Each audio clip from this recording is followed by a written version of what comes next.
Now, every week I'm going to be looking at the news and what's going on in the news, and I just want to discuss with people and see what you guys think of certain topics in the news.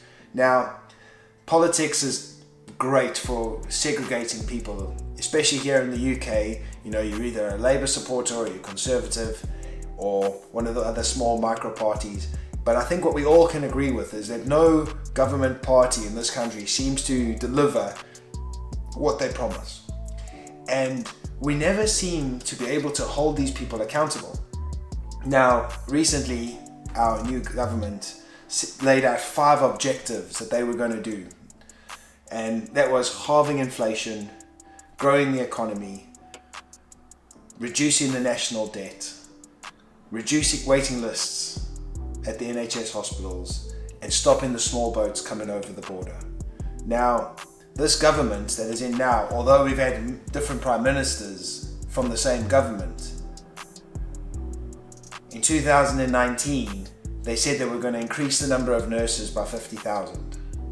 That we're going to leave the EU in January, no income tax, VAT or national insurance rises, pensions would raise at least 2.5% per year, no one would have to sell their home to pay for their care, they would spend 6.3 billion on 2.2 million disadvantaged homes, and introduce a points-based immigration system.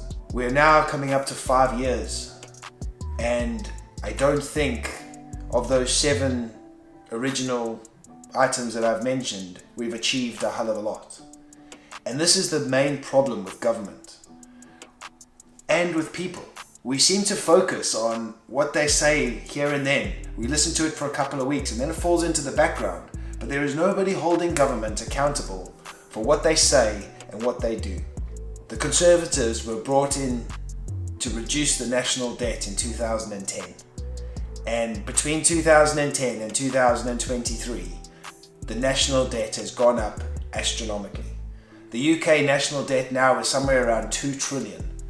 And the daily interest rate payment, 67 million strong UK population, is around £8 per person per day in interest payments alone. Now, I am not a Conservative and I'm definitely not a Labour supporter. But now, as I've gotten older and I've started doing the research, I'm starting to believe less and less in government. And I'm looking to everybody to tell me what they think the best way a country should be run. We all have our ideas, we all have our philosophies, we all believe what we believe. But what is your take on how a country should run? How should we form our political parties? How should we elect our officials? How should we hold them accountable for the things they say and do? How should this be done? And how can it be done? And if we were to change the entire political landscape, how would we change it? What would we reshape it to look like? I would love to know your answers to the questions, because no matter how many books I read, there is no plausible solution.